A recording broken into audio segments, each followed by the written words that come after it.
Boa tarde, professor Eduardo aqui. Hoje a gente vai começar uma aula de história, mas antes, lembra que você está aqui no Enem para Todos, que é um projeto incrível. 100 aulas serão disponibilizadas pelo ESAG até o Enem, começando das 14h30 nos finais de semana. Então, não esquece, assiste essas aulas. Se você perdeu também no dia, dá para você assistir depois, porque elas ficam gravadas, disponibilizadas aqui para vocês, ok? No YouTube. De qualquer jeito, interessante vocês saberem que esse projeto todo, ele também tem, o ESAG, né, no caso, tem o seu Instagram. Então, segue o ESAG aqui no Instagram, ok? Se você quiser também, eu tenho o Instagram, que é o @profedomoraes. E claro, é bastante interessante você curtir o vídeo se você gostar e se inscrever no canal. Portanto, vamos começar. Vamos para mais uma aula de história. Gente, o assunto hoje, na verdade, são uma série de assuntos extremamente importantes para o Enem. É claro, como são vários assuntos, nós trataremos hoje de Revolução Russa, depois de crise de 29 também de nazifascismo. É muito conteúdo. Por isso eu quero que você saiba que, é claro, são recortes que a gente vai fazer sempre pontuando, indo já no filé, naquilo que cai mais. Portanto, vem comigo para a gente falar um pouquinho sobre a Revolução Russa. Gente, a Revolução Russa, ela estoura especificamente no ano de 1917. Portanto, a Revolução Russa ela tem uma datação. 1917 é a data que você coloca para a Revolução Russa. E para isso, é interessante que você saiba o que era a Rússia antes de 1917. Nós não podemos começar a falar de uma revolução sem saber o que existia antes. As revoluções, como um processo histórico, e nós historiadores acreditamos nisso, elas são geralmente um evento que transforma uma sociedade inteira, uma política, uma economia de uma maneira drástica, muito rapidamente. Isso é o que seria, por exemplo, o conceito de revolução. Para você entender, então, uma revolução, sempre você tem que saber o que existia e o que a revolução propõe, e o que a revolução faz, e o que a revolução transforma. Por isso mesmo, vamos conhecer, esse é o primeiro ponto da aula, quais eram as características da Rússia antes de 1917. Aliás, como era essa Rússia no final do século XIX e também no início do século XX. Portanto, venha comigo aqui para os antecedentes. Olha aí, escreva no seu caderno. Bom, portanto, estamos falando de local específico. Qual é esse local específico? Estamos falando sobre a Rússia, mais especificamente no fim do século XIX, e nós estamos falando de uma Rússia também entrando no início do século XX, portanto, início do século XX. Bom, o que você tem que saber sobre a Rússia? Em termos de política, como a Rússia estava organizada aí no final do século XIX? Politicamente, a Rússia tinha um governo chamado de czarismo, pode ser com T, ou czarismo, pode ser com C. O czarismo era um regime de governo em que havia uma espécie de imperador chamado de czar, e ele concentra na sua persona uma ampla gama de poderes. O czar, ele consegue aí mandar na Rússia de uma maneira bastante autoritária, o que a gente chama de uma autocracia. Ele tem um poder bastante concentrado aí na sua persona, na sua figura. Isso é um ponto importante, por quê? Porque não havia parlamentos ainda, não havia partidos políticos permitidos, é um sistema autoritário de governo, ok? Esse é o primeiro ponto, é um autoritarismo do czar. E esse é um ponto importante porque a Europa, no geral, se a gente sai aqui da Rússia e olhamos para a Europa como um todo, ela já tinha passado por algumas reformas. Ainda há reis em muitos países da Europa, mas já há o que a gente chama de sistemas de parlamento. Já existem partidos políticos e já há mais liberdade de expressão em uma boa parcela da Europa nessa época. Ao contrário da Rússia. A Rússia ainda é muito fechada, ainda mantém uma estrutura bastante ligada a um poder autoritário. Portanto, gente, é importante você vir comigo e já escreva aí no seu caderno. Em termos de política, é bastante fundamental você lembrar que a gente vive o que a gente chama de um regime chamado de czarismo, que é um regime bastante autoritário na época, ok? Além do czarismo todo, é interessante saber que a família que governava a Rússia, a família dos czares, era uma família chamada Romanov. Essa família estava no poder lá há um bom tempo, e o czar nessa época era um cara chamado Nicolau. Portanto, nós temos aqui o governo de Nicolau II, sobretudo no início do século XX. Bom, de qualquer forma, venha comigo agora para o tópico B. Como é que era a sociedade russa, então, nessa conjuntura ainda? Bom, a sociedade russa, sobretudo ainda no final do século XIX, ela mantém uma estrutura bastante rígida, bastante hierarquizada. Portanto, acompanhe comigo a sociedade russa. Ela funciona mais ou menos nessa estrutura. No topo, nós temos uma camada com privilégios. Sempre que está no topo de uma pirâmide, quando a gente desenha isso em sala de aula, geralmente são camadas que têm certos privilégios. No caso, nós temos aqui, por exemplo, o chamado clero ortodoxo. Clero ort, ok? Escrevi urt de ortodoxo. Para resumir, o que é o clero ortodoxo? Era um clero ligado à igreja ortodoxa grega, que é a igreja predominante na Rússia, e uma igreja bastante importante que existia nessa região e que tinha privilégios, tinha bastante terras. O clero, nessa época, quando a gente fala de privilégio, tem privilégio nas leis. Portanto, o clero tem uma série de privilégios na Rússia ainda. Aí, no final do século XIX, abaixo do clero ortodoxo, você tem uma outra camada, que é a nobreza. A nobreza na Rússia, assim, digamos, era chamada de boiardos, mas eu vou escrever nobreza, só para você identificar. Portanto, nós temos aqui uma espécie de nobreza. E o que é uma nobreza, professor? Nobreza é quem nasce nobre. Geralmente é quem nasce com o título de nobreza. O seu papai era nobre, o seu tataravô era nobre. Então, há uma linhagem aqui. E embaixo de tudo isso, nós ainda temos uma espécie de camada que é uma terceira camada. Quem não está no clero, quem não está na nobreza, faz parte dessa terceira camada. Nessa época, na Rússia, a maior parte da população abundantemente era de camponeses. A Rússia ainda era predominantemente rural, portanto, no final do século XIX, há uma parcela bastante significativa de camponeses, que era a maior parcela, camponeses, que era a maior parcela da população da Rússia nessa condição, nessa conjuntura. De qualquer jeito, fica aqui, portanto, a sociedade e como é que ela era bastante estratificada. O que isso significa? Aqui, nessa época na Rússia, uma sociedade que ainda mantém toda uma estrutura rígida, hierárquica. É difícil você subir, é difícil você descer. Há camadas que são privilegiadas, mas nessa época, a Rússia também já começa a passar por algumas transformações na economia. Isso vai alterar um pouco essa sociedade, que era muito rígida ainda. Portanto, nós teremos aqui, por exemplo, duas novas camadas surgindo nessa espécie de terceira camada. Que camadas são essas, professor? Deixa aqui dois espaços. E venha comigo, por favor, para cá, para o tópico C. Ao mesmo tempo em que a sociedade ainda mantinha uma camada rígida, uma estrutura rígida, a Rússia passava por transformações. No final do século XIX, algumas regiões da Rússia passam por um processo de industrialização. Portanto, escreva aqui C no seu caderno. Escreva, por favor, economia. Como estava a economia na Rússia nessa época? Bom, gente, em termos de economia, a gente costuma dizer que a Rússia, sobretudo nos vestibulares, ela estava passando por uma transição. Ainda há na Rússia muitos elementos do feudalismo. Para quem não reparou, basicamente uma estrutura assim, uma estrutura bastante rígida, é uma estrutura que vem lá de estruturas feudais, ainda estruturas bastante rígidas. Ainda há um sistema político, que é um sistema político característico, aliás, da Idade Moderna, que é um sistema autoritário de governo, meio personalista. Agora, em termos de economia, há uma modificação.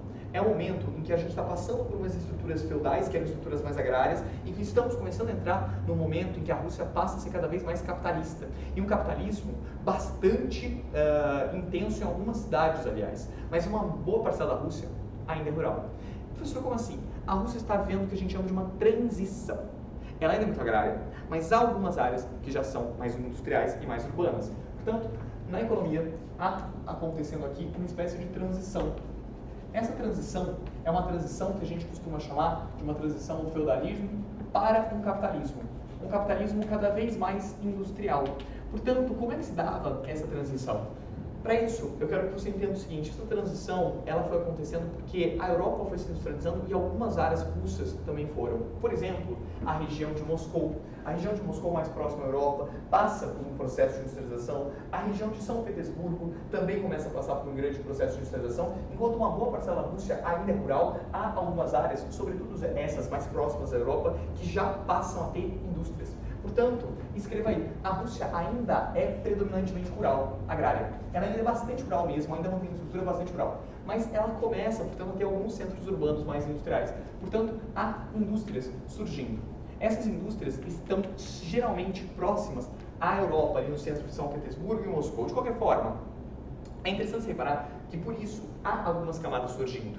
Nesses centros urbanos, por exemplo, começa a surgir uma burguesia. Gente, burguês, tá? Não é necessariamente nobre. O burguês é um cara que não necessariamente nasceu com o título de nobreza. O burguês é alguém que investe, alguém que tem capital. Portanto, começa a surgir na Rússia um setor ligado ao que a gente chama de burguesia.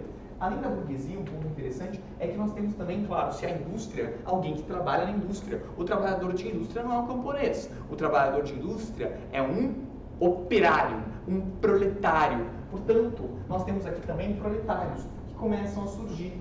proletários e que começam a modificar as estruturas da sociedade russa. Bom, de qualquer forma, eles estão, óbvio, concentrados onde tem indústria, São Petersburgo e Moscou. De qualquer jeito, eu apresentei um pouco o cenário para vocês. E agora, vamos um pouco mais rápido. Por quê? Porque se há operários, há problemas.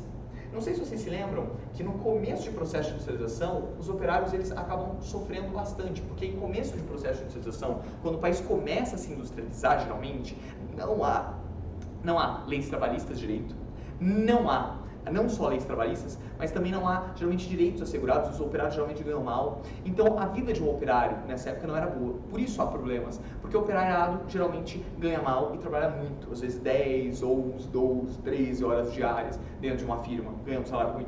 Portanto, a vida do operariado não era boa. E já havia esses problemas na Europa. Esses problemas também chegam à Rússia na segunda metade do século XIX.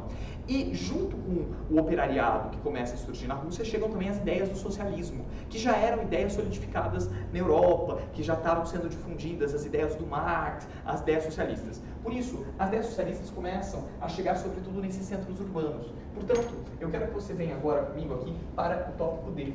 É interessante vocês saberem que nessa época os partidos políticos estavam proibidos, mesmo assim surgiam partidos políticos. Surgiram partidos que eram ilegais, como é o caso de um partido que surgiu no ano de 1898, um partido que era chamado de POSDR, Partido Operário Social Democrata Russo, ok? O que é esse partido? Era um partido de tendências marxistas, queriam Marx, que gostavam das ideias socialistas no geral. E era um partidão cheio de pessoas que liam Marx, mas Marx é uma leitura complexa, há pessoas que acham que Marx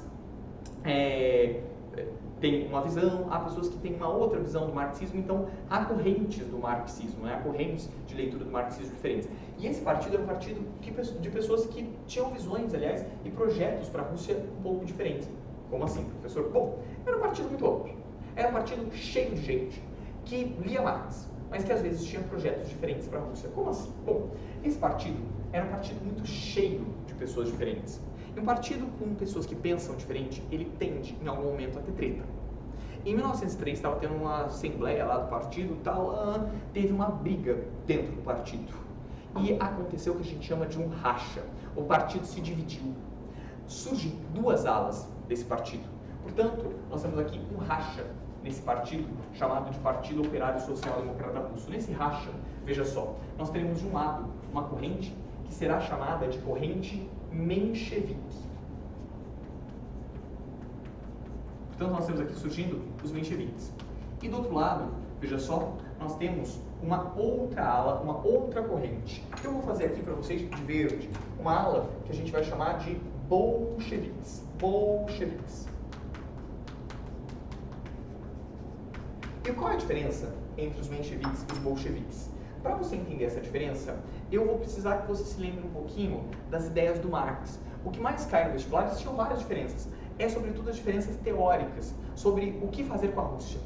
Nessa época, tinha um debate muito grande nos meios socialistas, se a Rússia ainda era muito rural, se a Rússia já estava com o capitalismo estruturado. De qualquer jeito, nesse debate todo, aí nós chegamos na teoria do Marx. Lembremos que o Marx era um cara que achava que a sociedade ela tinha que caminhar, não é? Ela saía, por exemplo, de um regime feudal, isso daqui é um rascunho, tá? Ok? E do feudalismo aconteceriam revoluções que colocariam a burguesia no poder. A burguesia, a partir daí, instaura um sistema que é o capitalismo.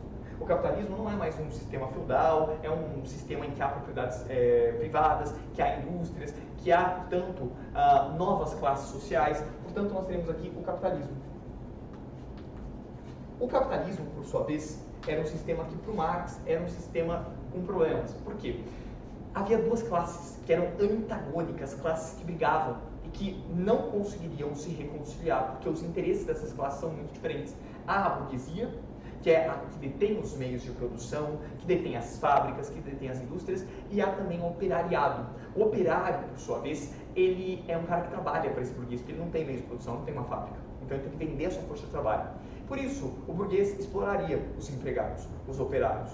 Bom, e a partir daí surge o que a gente chama de luta de classes. Burgueses e operários brigariam muito nessa época. Dessa luta toda entre as classes sociais, os operários, que eram a camada que acabava, portanto, sendo explorada, um dia faria uma revolução. Essa revolução a partir daí, seria feita pelos operários quando eles reparassem que eles estavam sendo explorados, e os operários tomariam o poder do Estado também. Para Marx, lembremos que o Estado também mantém as estruturas do capitalismo. E ao momento que os operários tomam o poder do Estado, os operários podem, a partir de então, começar a fazer algumas modificações para beneficiar a classe trabalhadora, instaurando o que seria chamado de, abre aspas, uma ditadura do proletariado. Ditadura aqui, no sentido de suspender as leis da burguesia, suspender as leis do capitalismo e colocar em pauta leis do proletário. Por isso ditadura, porque para destruir o sistema capitalista era importante criar leis, que são leis socialistas. A partir daí, surgiria o que a gente chama de socialismo. O socialismo seria um momento de transição, um momento em que ainda haveria, por exemplo, o que a gente chama de Estado, um Estado proletário, um Estado com leis que beneficiam o proletário, e haveria o que a gente chama de uma coletivização dos meios de produção. Por exemplo, terras. As terras seriam coletivizadas. O que é uma terra coletiva? É uma terra que todo mundo pode usar, a terra é um meio de produção. As fábricas eram dos burgueses, agora não seriam mais. Agora essas fábricas seriam do Estado proletário, então os operários que poderiam gerir essas fábricas. Portanto, nós temos aqui no socialismo essa etapa em que há um Estado. Esse Estado seria o Estado proletário, o Estado dos trabalhadores. E a partir daí, quando se tivesse coletivizado terras e indústrias, talvez no futuro fosse possível a chegada ao que o Marx chamava de comunismo. No comunismo, por não existir mais terras que são propriedade privada, indústrias que não são mais propriedade privada, acabaria o que Marx chama de luta de classes. E por acabar com a luta de classes, por não ter mais uma classe que tem meio de produção e a outra que não tem, dá para se chegar, portanto, a um estágio sem Estado. O Estado não seria mais necessário. Bom, de qualquer jeito, a briga que acontece aqui entre os mencheviques e bolcheviques estão justamente nesse processo, por exemplo. Aliás, esse é o ponto que mais cai no vestibular. Há outras diferenças entre os dois, ok? Para os mencheviques, era importante ainda que a Rússia saísse do sistema feudal. Para os mencheviques, a Rússia ainda estava muito atrasada. A Rússia precisaria, portanto, ainda estabelecer um capitalismo mais pleno.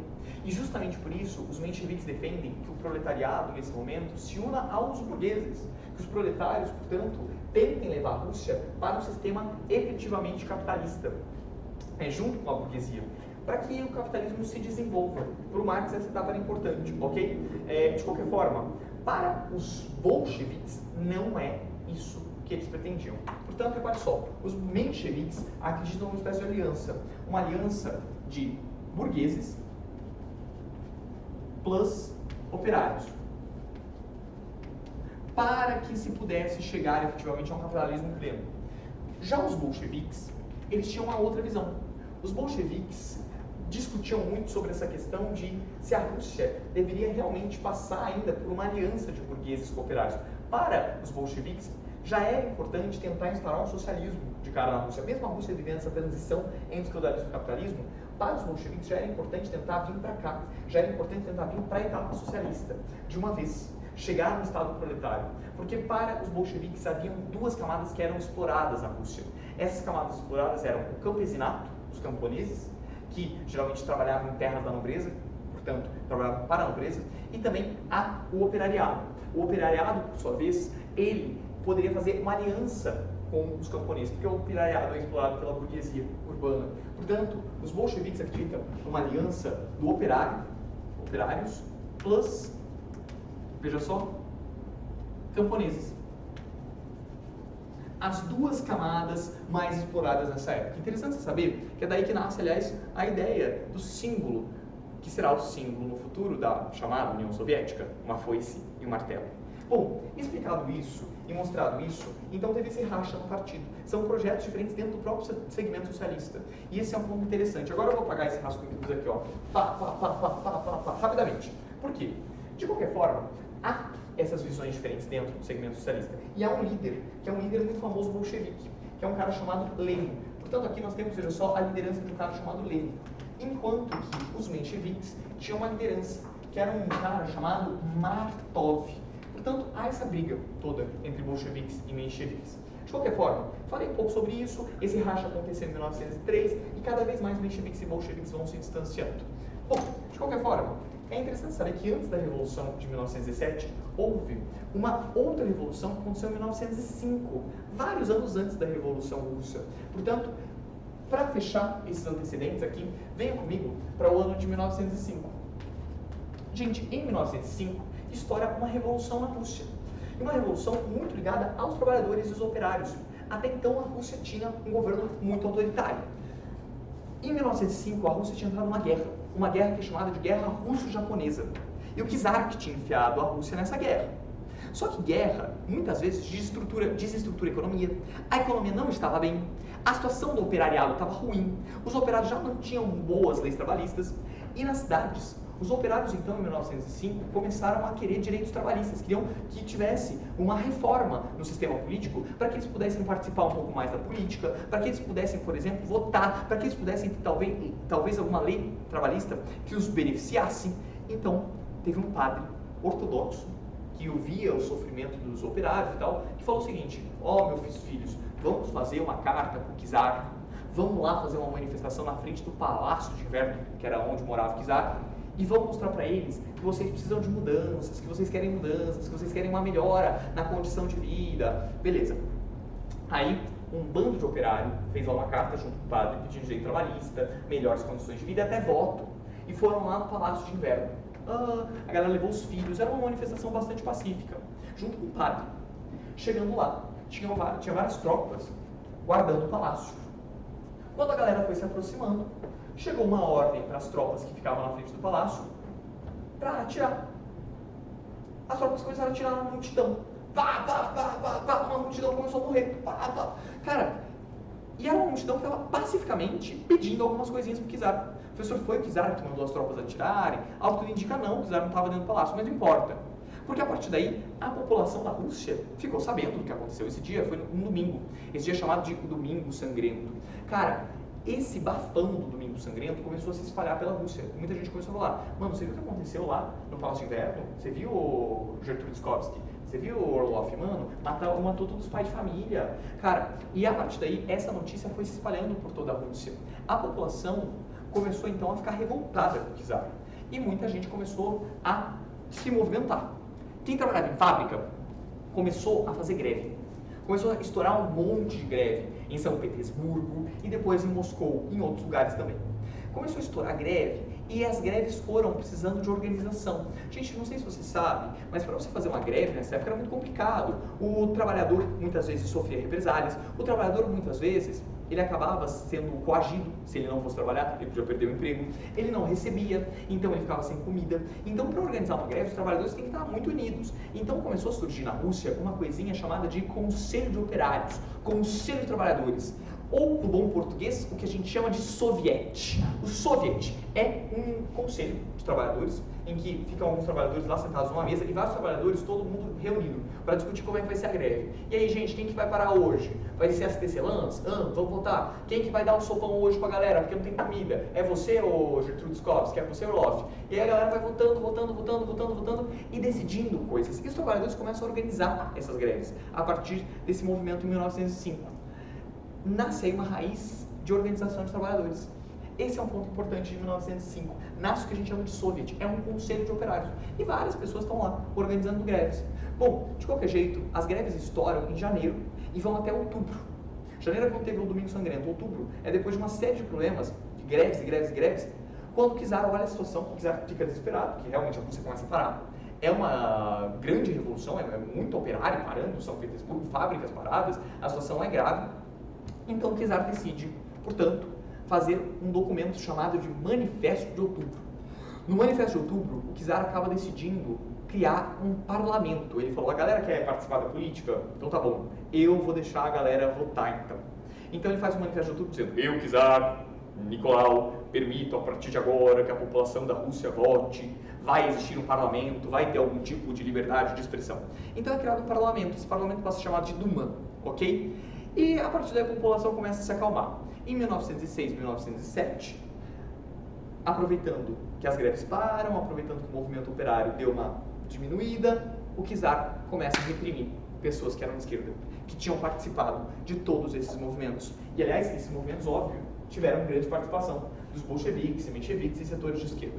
E eles começam a ser perseguidos, muitas pessoas de esquerda vão ser presas, outros vão ter que se exilar da Rússia. Mas a partir de agora existe um parlamento, existe uma Duma.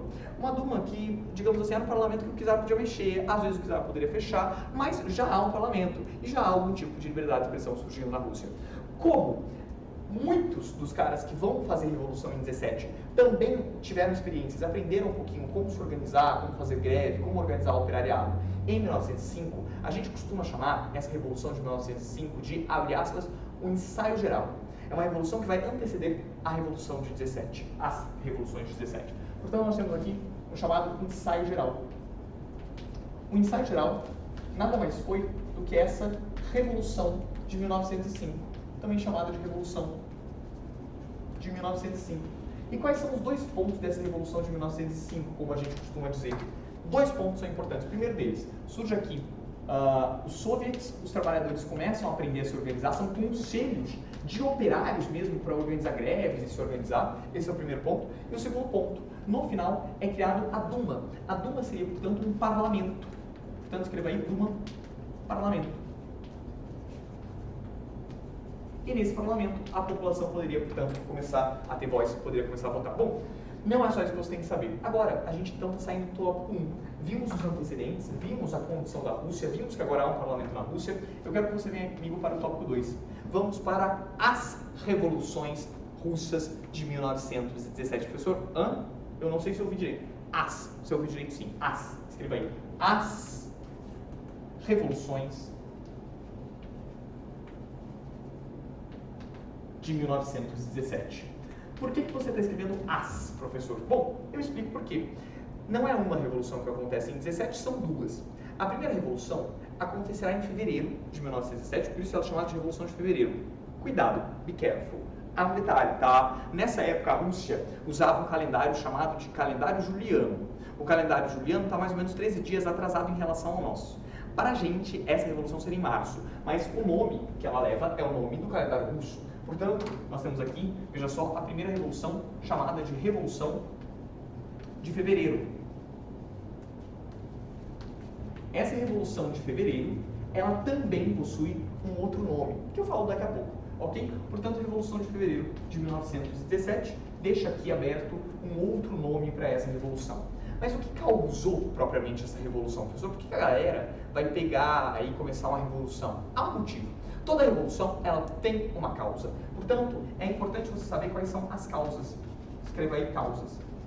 A grande causa, na verdade, da Revolução de 17 é a Primeira Guerra Mundial.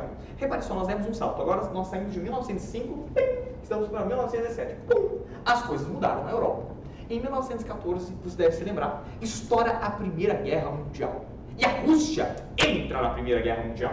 A Primeira Guerra Mundial era uma catástrofe para a Rússia. Para quem não se recorda muito bem, nós temos dois blocos de combate na Primeira Guerra Mundial. Basta você olhar no mapa que eu fiz aqui para vocês, não foi à toa que eu desenhei ele. Meus caros, a Rússia entrou do lado da França e do Reino Unido, juntamente com a Itália. Portanto, nós temos aqui Rússia, França, Reino Unido, a Itália entra desse lado também, formando um bloco que a gente chama de bloco dos aliados. Esse bloco é chamado de Entente, ele muda de nome e passa a chamar de bloco dos aliados. Portanto, a Rússia entrou na guerra. Nós temos aqui, portanto, a Primeira Guerra Mundial rolando. Primeira GM. Primeira Guerra Mundial.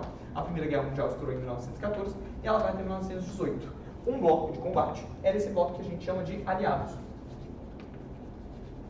Sim, aliados, ok? A Entente, como ela era chamada antes, passa também a ser chamada de aliados. E a Rússia estava aqui em aliança, repare só, Rússia plus Reino Unido, RU plus França, ok? Itália também, depois os Estados Unidos entram. E do outro lado, nós teremos, veja só, as chamadas potências centrais. O que são as potências centrais? Potência central é a Alemanha e o Império Austro-Húngaro. Por que esse nome? Porque eles são aqui bem no centro. E há também o Império Turco-Otomano, que está aqui do ladinho. Portanto, nós temos as potências centrais. Cuidado com uma coisa, hein, alunos? As potências centrais nasceram de um bloco que era chamado de Tríplice Aliança. A aliança passa a ser chamada, ok, de potências centrais. Ela não é de Primeira Guerra, mas estou dando esses toques. De qualquer jeito, é interessante você saber uma coisa, tá? A Alemanha, Império Austro-Húngaro e Império Turco estavam lutando, portanto, contra a Rússia. Portanto, nós temos aqui a Alemanha plus Império Austro-Húngaro, IAH é Império Austro-Húngaro, plus Império Turco. Império Turco-Otomano. ITO, Império Turco-Otomano. Bom, e aí, gente, o problema é a Alemanha está do lado da Rússia. Nessa guerra, a Alemanha começa a invadir a Rússia. E a Rússia só vai se ferrar. A Rússia só vai se ferrar desde o começo que ela entrou na guerra, desde 1914. As tropas russas estão morrendo. há um problema porque guerra causa desestruturação na economia, as fazendas começam a ser tomadas. Então, a situação aqui, nesse contexto, aqui nesse ladinho, é uma situação bastante complicada. A Rússia, ela está perdendo muito, ok? E a Alemanha está começando a invadir várias áreas da Rússia. A situação para os russos é uma situação muito ruim, mesmo. Há um problema maior ainda. Durante a guerra, a Rússia vai perdendo, e o czar vai perdendo força, obviamente. E os trabalhadores começam a passar muitas necessidades, fome, o preço dos alimentos começa a aumentar demais nas cidades porque o campo está desestruturado por causa da guerra, os camponeses deixam de produzir, áreas estão sendo invadidas pelos alemães. O preço dos alimentos nas cidades, por exemplo, como São Petersburgo, Moscou, era um preço altíssimo. E os trabalhadores estão trabalhando várias horas e ganham um salário ruim. Então, os trabalhadores começam a voltar a se organizar. E os trabalhadores, claro, vão culpar alguém pela entrada na guerra. Quem é considerado culpado pela entrada na guerra é o czar. O czar é Nicolau. Por que o czar colocou a Rússia nessa guerra? A população urbana começou a ficar muito revoltada com a situação toda. Então venha comigo para cá. Ok? A população estava bastante revoltada. A situação na Rússia era uma catástrofe. Era fevereiro. Dia Internacional da Mulher. Uma série de mulheres que trabalhavam em fábricas, lembremos que na Primeira Guerra Mundial as mulheres ocupam a maior parte dos postos de trabalho de fábricas porque os homens vão para a guerra, decidem fazer uma grande manifestação do Dia Internacional da Mulher.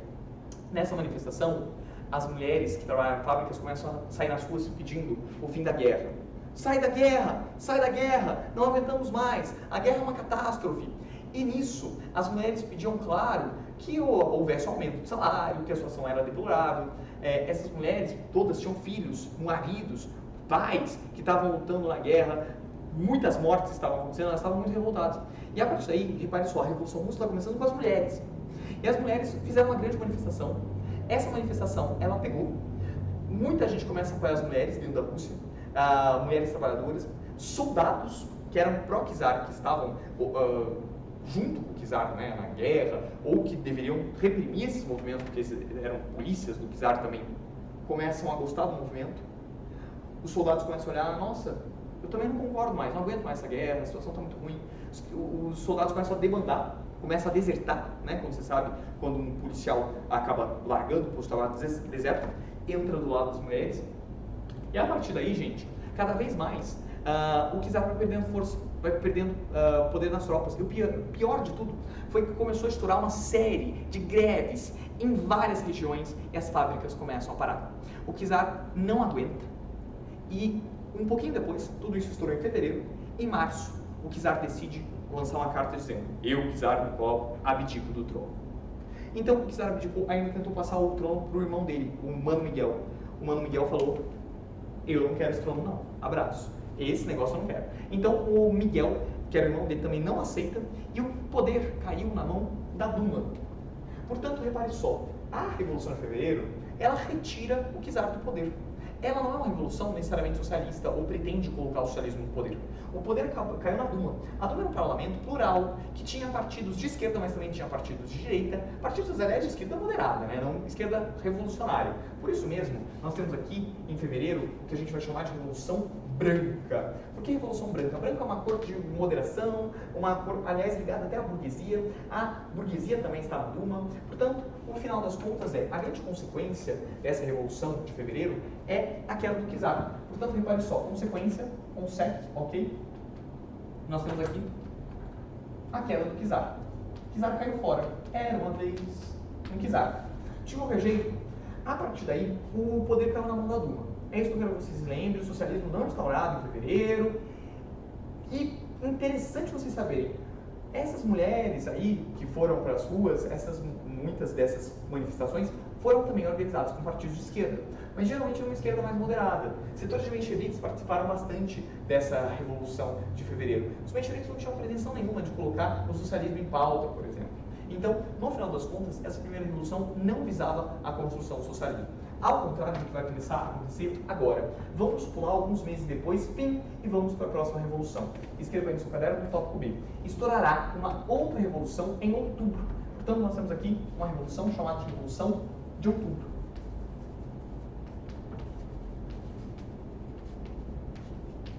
Para o nosso calendário, seria novembro. Mas temos aqui Revolução de Outubro de 1917. E o que eu quero que você saiba da Revolução de Outubro é o seguinte: a Revolução de Outubro de 17 é uma revolução que tem outras causas. Portanto, nós temos aqui causas. Não são tão diferentes assim. Para você entender essas causas, óbvio, vamos saber o que aconteceu depois de fevereiro. Depois de fevereiro, surge um novo governo. O czar caiu, o governo caiu na mão da Duma, desse parlamento. Surge o que a gente vai chamar de um governo provisório. Um governo que vai tentar estabilizar a Rússia. Esse governo é um governo ligado a vários partidos, de direita, de esquerda. Portanto, nós temos aqui, veja só, o que a gente chama de uma espécie de governo provisório. Governo provisório. Esse governo provisório ficou na mão desse parlamento, que a gente costumeiramente chama de Duma, ok? Fechou? De qualquer jeito, o que você tem que saber sobre essa Duma? A Duma tinha socialistas moderados. O grande líder da Duma nessa época era um cara chamado Alexander Kerensky, mas ainda tinha muitos conservadores na Duma, tinha burgueses, muitas pessoas que eram, aliás, antigos aliados do czar. Então, a Duma acaba decidindo de cara, assim que acontece a Revolução, que o czar cai, que era importante decidir. E aí, a gente vai manter a Rússia na guerra ou não? Esse era o grande tópico. Isso é o que levou as mulheres a fazer a manifestação. Vamos sair da guerra? O parlamento e a Duma decidiram votar aqui? Não. Então, uma grande pauta, que era sair da Primeira Guerra Mundial, não foi atendida. E a Rússia lá no front só se ferrando. Portanto, nós temos aqui, veja só, um ponto importante. A Duma decide não retirar a Rússia da guerra.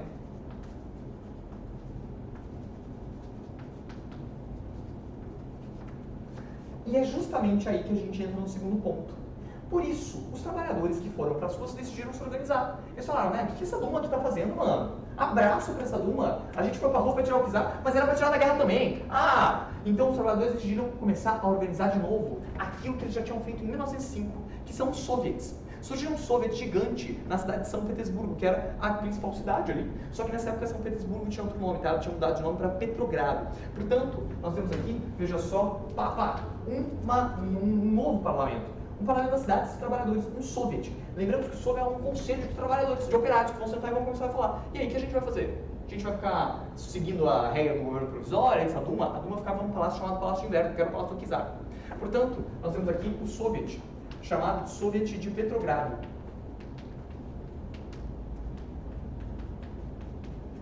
E o que esse Soviet de Petrogrado acaba fazendo? Gente, o Soviet de Petrogrado era um conselho de trabalhadores.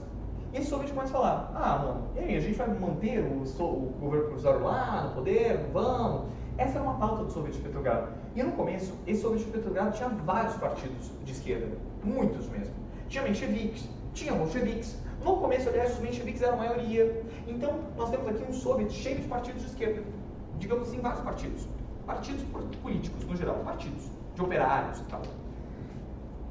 Ao longo dos meses, de fevereiro até outubro, há mudanças no Soviet de Petrogrado, que é um conselho de operários. Esse conselho vai cada vez mais ter a força de um partido. Um partido vai começar a ganhar força dentro dos operários, que é o Partido Bolchevique. Sobretudo, aliás, a partir de abril. Portanto, repare só, de abril até outubro, seguindo o calendário russo, abril a outubro, o Partido Bolchevique vai ganhar força. Por que o Partido Bolchevique vai ganhar força, professor? Eu vou explicar. Portanto, há um aumento aqui do poder do Partido Bolchevique. De uma maneira bastante rápida, para a gente terminar a Revolução Russa, é interessante saber que um cara, um líder bolchevique, voltou para a Rússia. Ele era chamado Lenin. O Lenin estava exilado. O Lenin volta para a Rússia. Ao voltar para a Rússia, Lenin começa a tentar falar para os operários as suas teses e mostrar para os operários o que os bolcheviques defendiam. Ele começa a dizer, bolcheviques, divulguem nossas ideias, façam jornais, vamos tentar ganhar apoio dentro dos trabalhadores. E ele monta uma tese que a gente chama de as teses de abril, que na verdade se resume em 3 palavras: paz, pão e terra.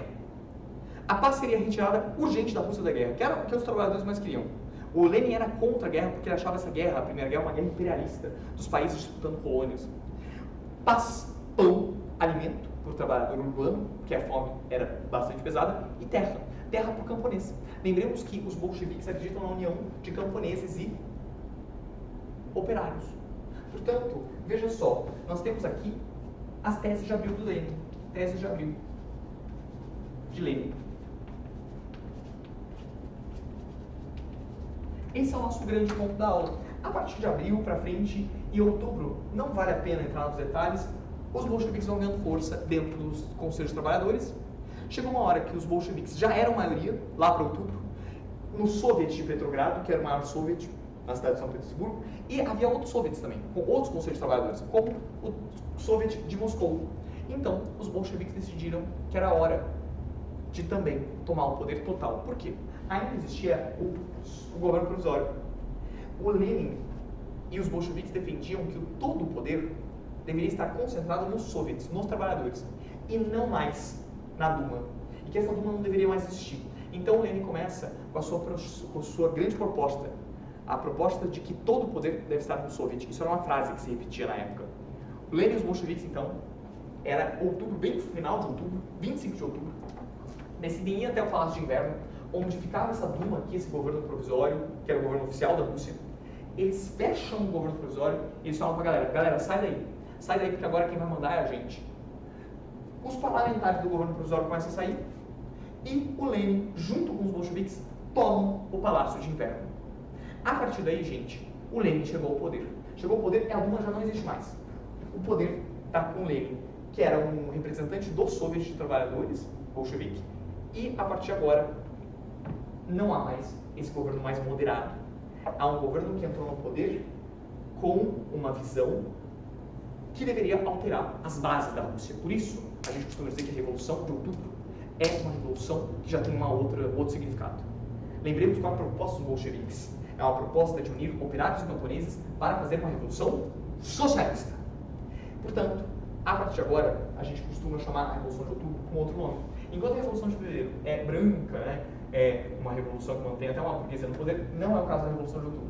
A Revolução de Outubro ela é tradicionalmente conhecida também como a Revolução Vermelha. A revolução que pretende colocar os bolcheviques no poder e, portanto, o socialismo seria implementado. Portanto, escreva isso aí no seu caderno para a gente fechar essa Revolução Russa. Olha só. Escreva aí. Ponto importante da matéria. Nós temos aqui a consequência. Causas e consequências. Consegue.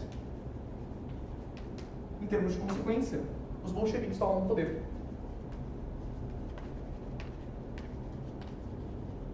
Tomam o poder da Duma. Fechou? Portanto, gente, a partir de agora, sim, nós teremos um governo de caráter socialista. Isso é um ponto importante, porque há muito tempo os socialistas traziam suas ideias, mas nenhum Estado até então tinha realmente tentado fazer o socialismo real. Agora chegou um partido revolucionário que tentaria implementar o socialismo real. Vamos ver como é que foi, então, essa etapa. Escreva aí, por favor, nós entramos num governo que a gente chama de governo de Lenin. Portanto, o Lenin acaba assumindo o poder. O Lenin fica no poder, digamos assim, na Rússia de 1917 até o ano de 1924, quando ele morre. É interessante saber um pouquinho sobre a história do Lenin, tá bom? A partir de agora, o Lenin vai adotar uma série de medidas. A primeira coisa que os socialistas fazem, né? O Lenin tinha a ideia de paz, pão e terra. Primeira coisa, nós temos que dar um jeito de dar alimento à população. O Lenin começa a tomar as empresas que existiam, as indústrias que existiam, e muitas dessas indústrias eram de capital estrangeiro, de capital inglês, de capital francês. Ele começa a falar que essas indústrias agora são da Rússia, do Estado russo. Então ele está comprando briga com a burguesia internacional. Além disso, o Lenin começa, a partir daí, a nacionalizar e a estatizar essas empresas. Esse é um ponto importante. Segundo ponto importante, o Lenin também começa a pegar algumas terras que eram da nobreza e da igreja, e ele começa a coletivizar essas terras e começa a dizer que os trabalhadores camponeses deveriam usar essas terras. Ele começa a fazer o começo de uma reforma agrária. Outro ponto importante, o Lenin, ele também tinha uma visão, a ideia de tirar a Rússia da Primeira Guerra Mundial. E aí nós temos o grande ponto, para tirar a Rússia da Primeira Guerra Mundial, é feito um tratado com a Alemanha. Lembremos que é a Alemanha que está invadindo a Rússia. É feito um tratado que é chamado Tratado de Brest-Litovsk, em 1918 somente que esse tratado é implementado. E para sair da guerra, a Rússia perdeu uma vasta parcela do seu território. Essa parcela toda aqui deveria ir para a Alemanha. Uma parcela que hoje compreende aos territórios da Finlândia, da Estônia, da Letônia, da Lituânia e uma parte da Polônia. Tudo isso, portanto, iria para a Alemanha, ok? Faça um adendo. Interessante saber uma coisa, a guerra vai acabar. Um pouquinho depois, isso daqui foi no começo do ano, no começo de 1918, o Tratado de Brest-Litovsk, primeira metade. Na segunda metade, a Primeira Guerra acaba. A Alemanha perde a Primeira Guerra lembre-se disso para a aula de hoje. E ao perder a Primeira Guerra, a Alemanha não fica com esse território. Esse território deveria ir para a Alemanha. Era a Alemanha que estava invadindo a Rússia. Então, o acordo tinha sido feito entre Rússia e Alemanha. Agora não mais. Então, a Alemanha perde esses territórios viram Finlândia, Estônia, Letônia, Lituânia e uma parte da Polônia, e cria-se aqui também uma Polônia. Veja só, ó a Alemanha. E a partir daí, cria-se aqui um território chamado de Polônia. A Polônia até ganha uma saída para o mar bem aqui. E é interessante você saber disso, por quê? Porque a partir daí sobra um restinho de Alemanha para cá. Ah, professor, a Alemanha está sendo dividida? Sim. Por que eu estou mencionando isso? Porque a Alemanha, ela tem, depois do final da guerra, que assinar um tratado horrível, chamado Tratado de Versalhes, em que ela acaba sendo humilhada depois da Primeira Guerra, né, culpada, tendo que pagar uma indenização altíssima e perde territórios. Isso fará com que a Alemanha, no futuro, tenha problemas internos. E, claro, a Rússia agora virou socialista. Temos uma Rússia socialista e uma Alemanha que acabou de sair de uma guerra falida. E uma Alemanha que se manterá capitalista. Lembra disso. De qualquer jeito, agora vem comigo para o governo do Lenin. Bom, de qualquer forma, essas medidas todas começam a tentar implementar o socialismo real, tá? Só que há um problema, né, gente? O Lenin começa a tomar essas medidas todas, medidas que tentam implementar o socialismo, até tirar da guerra a Rússia. O Lenin tirou. Então nós temos aqui medidas socialistas, de cunho socialista sendo implementadas, ok? Bem rapidamente. Mas, obviamente, tem muita gente dentro da Rússia odiando o Lenin. Porque ele é socialista. Setores da burguesia, junto dos setores da nobreza e do clero, se juntam e falam, não, vamos tirar esse socialista do poder. E eles começam a montar um exército chamado de Exército Branco. Repare a cor branca, de novo, representando os setores conservadores. E até socialistas, que não eram bolcheviques, falavam que o Lenin estava sendo muito autoritário e tal, decidiram se juntar ao Exército Branco. Como é o caso dos mencheviques. Alguns mencheviques lutam contra Lenin nessa época. Então, a sociedade está rachando. O que acontece é que é uma guerra que a gente chama de uma guerra civil. Então, nós teremos uma guerra civil estourando aqui. Cara, essa guerra civil é uma guerra civil que vai de 1917 até 1922. Essa guerra é uma catástrofe, porque é uma guerra muito demorada, uma guerra que setores conservadores vão lutar contra os bolcheviques. Os bolcheviques vão montar um exército chamado de Exército Vermelho, comandado por um cara chamado Trotsky. Os bolcheviques vão controlar, sobretudo, essas áreas mais próximas aqui da Europa, enquanto o Exército Branco vai comandar as outras áreas da Rússia. Para quem não se lembra, a Rússia vai até lá, a região da Ásia. Portanto, gente, um ponto importante de tudo isso é que essa guerra é uma guerra muito complicada, mas ela termina. Gente, o Exército Vermelho venceu a guerra, ok? Só que durante a guerra, a economia da Rússia foi destruída, devastada, arrasada. E justamente por isso, o Lenin precisava tomar uma medida. O Lenin venceu, os vermelhos venceram. Portanto, vence o grupo à esquerda. A partir dessa guerra, depois dessa guerra, começará a ser implementada efetivamente medidas realmente socialistas. Essa guerra, ela paralisou a Rússia. E essas medidas socialistas do Lenin, a partir de agora, serão implementadas mais com adendo. Porque o Lenin pegou uma economia muito arrasada. E o Lenin, então, decide montar um projeto, um plano econômico, chamado de NEP. NEP é uma sigla em inglês para Nova Política Econômica. O Lenin permitiria novamente algumas atividades privadas. Ele achava que para a economia voltar a ser organizada, era importante dar, como ele dizia, um passo atrás, para que no futuro eles conseguissem dar 2 passos à frente. Que passo atrás seria esse? A instalação, novamente, de algumas medidas capitalistas. Algumas iniciativas privadas, o mercadinho poderia voltar a existir. Algumas iniciativas, por exemplo, de investimentos estrangeiros podiam voltar a vir para a Rússia. Mas reparem, é um capitalismo moderado. O Estado teria uma série de funções ainda. Portanto, a ideia do Lenin é tentar estimular a economia rápido, permitindo pequenos empreendedorismos. Portanto, a Guerra Civil acaba, veja só, e nós temos aqui, depois da Guerra Civil, a instalação da NEP. A NEP, que é a nova política econômica, Lenin já começa a pensar nela no final da guerra. Essa política será usada até 1928, com algumas adoções de medidas capitalistas. De qualquer forma, durante a guerra também, o Lenin conseguiu entrar junto com os comunistas, estimular revoluções comunistas em alguns países no lado da Rússia, como era o caso da Ucrânia, por exemplo. Aliás, a Ucrânia tinha um território perdido pela Rússia, pelo Tratado de Brest-Litovsk. E aqui na Ucrânia, por exemplo, algumas regiões da Bielorrússia, há o começo também de criação de países que serão países socialistas. É depois da Guerra Civil que começa a surgir o que a gente vai chamar de União Soviética, em 1922. A União Soviética é a união de vários países Cada país tem uma certa lei diferente, mas unidos por serem comunistas. Portanto, nasce a partir daí a União Soviética. Em 22 você pode falar o termo União Soviética, até então era só Rússia, ok? De qualquer forma, são detalhes importantes, mas o Lenin começa a passar por problemas. Em 1922 ele começa a ter vários problemas de saúde e começa uma disputa dentro do Partido Comunista, do Partido Bolchevique, agora você pode usar o termo Partido Comunista, não há problema, entre duas personalidades, Trotsky e Stalin. Trotsky era um cara bastante importante aí do partido, tinha organizado o Exército Vermelho, e o Trotsky ele tinha uma ideia nessa época.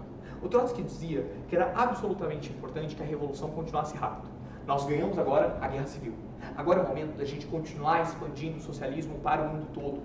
Como Marx diz, trabalhadores do mundo, univos. Para o Trotsky, a revolução precisa continuar urgente, porque se os socialistas, os comunistas da Rússia não conseguissem estimular revoluções no mundo inteiro, e se o mundo não começasse gradualmente a virar socialista, o capitalismo poderia tentar engolir novamente a revolução que foi feita. Então Trotsky tinha uma visão da chamada Revolução Permanente. Em compensação, nós teríamos a figura de Stalin. Cara, o Stalin é um nome também dentro do Partido Bolchevique bastante importante, era um burocrata. Dentro do partido tinha mais força que o Trotsky, esse é um detalhe importante. É uma briga, que é uma briga por projetos, o Trotsky tem a ideia de continuar a revolução, mas mais do que isso é uma briga por poder também, interno dentro do partido. O Stalin, ele tem a visão de que não. A Rússia acabou de passar por uma guerra devastadora, era importante que a Rússia, portanto, voltasse a se estabilizar internamente. Portanto, ele tinha a ideia de criar um socialismo, como ele dizia, num só país. O Stalin falava, a gente não tem socialismo ainda, a gente tem uma NEP aqui que permite iniciativa privada. Portanto, vamos construir o socialismo na Rússia. Um ponto importante, gente, é que essa disputa, repare só, há uma disputa aqui entre Trotsky e Stalin. Por projetos diferentes, ela tem um vencedor. E o vencedor acaba sendo o Stalin. Trotsky tem que se exilar, vai ser assassinado no México em 1940, a mando de Stalin. Portanto, Trotsky perdeu. Então vence o projeto de criar um socialismo em um só país. E esse país seria agora a União Soviética, ou a Rússia, aliás, socialista. A União Soviética como um todo tentaria começar a se estabilizar como uma área socialista no mundo. Portanto, gente, agora a gente termina a aula de Revolução Russa fechando com Stalin de uma maneira muito breve, tá? O governo de Stalin. Gente, o Stalin já entra no poder mais ou menos quando o Lenin cai, mas efetivamente ele consegue se fortalecer em 28, 29. Portanto, nós temos aqui entre 1924 até 1953, veja só quanto tempo, o governo de Stalin. Eu vou resumir o governo de Stalin em duas palavrinhas.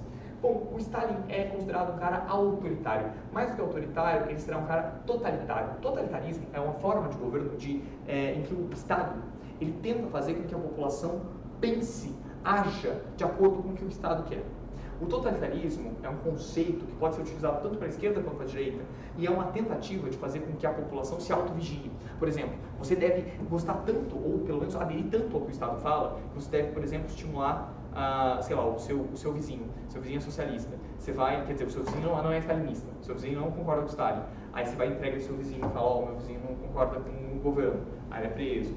Há uma tentativa de criar um terror do Estado. É uma tentativa de fazer com que você, no seu mundo privado, também acabe tendo toda uma repressão.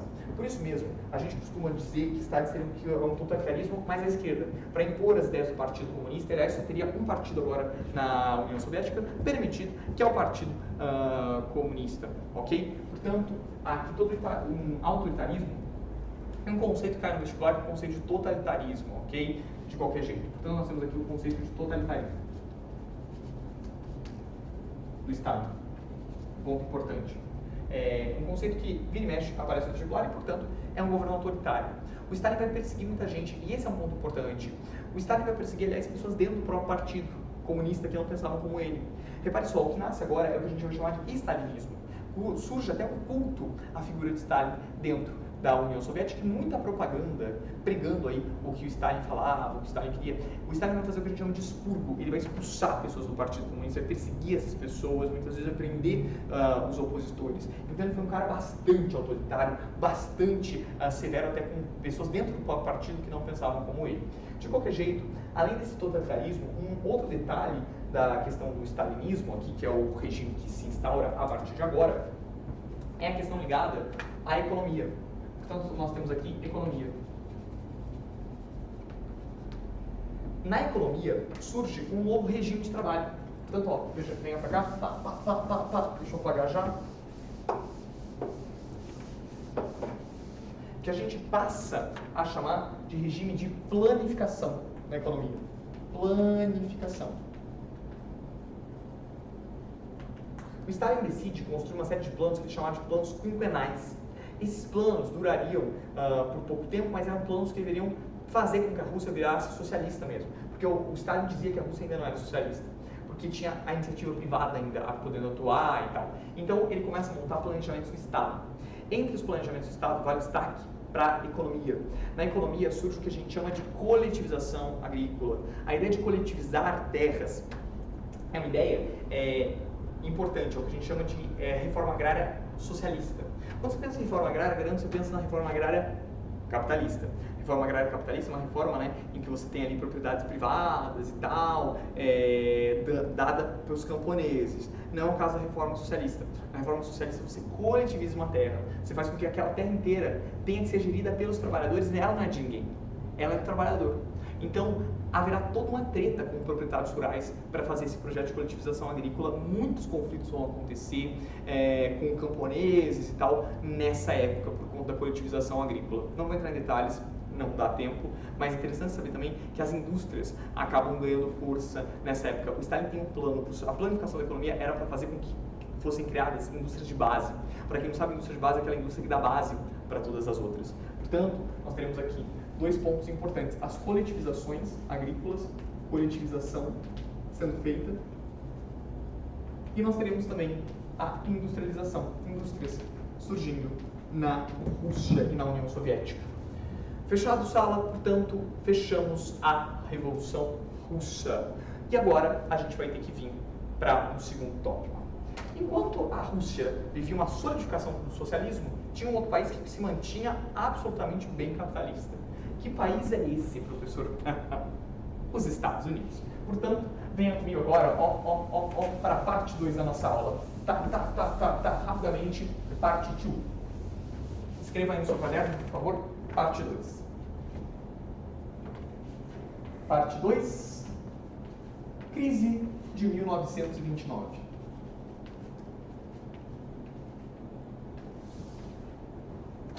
Gente, eu vou resumir a crise de 29 aqui bastante, mas é para você entender o que aconteceu nos Estados Unidos. Os Estados Unidos saiu da Primeira Guerra muito vencedor. Os Estados Unidos entrou na Primeira Guerra bem no finalzinho, ao lado dos aliados, ao lado da Inglaterra, da França.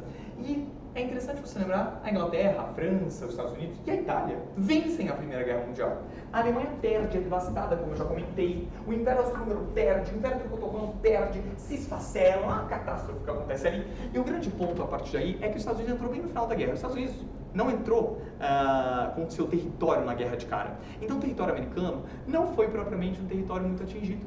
Os Estados Unidos saiu da guerra assim, win.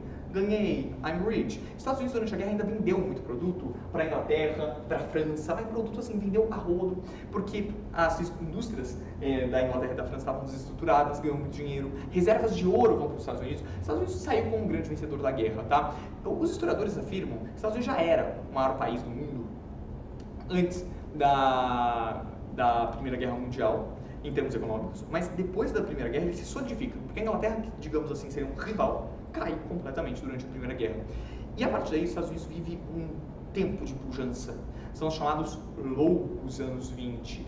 Cara, os anos 20 nos Estados Unidos é um período de grande crescimento de PIB.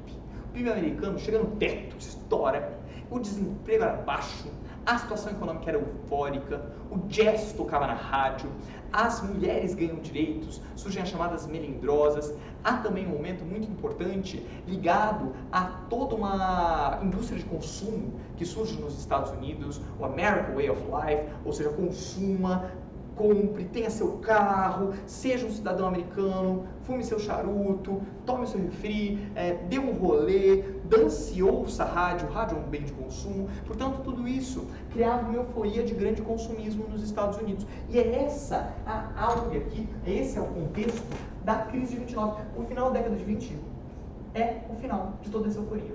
Portanto, vamos às causas rápidas da crise de 29 causas.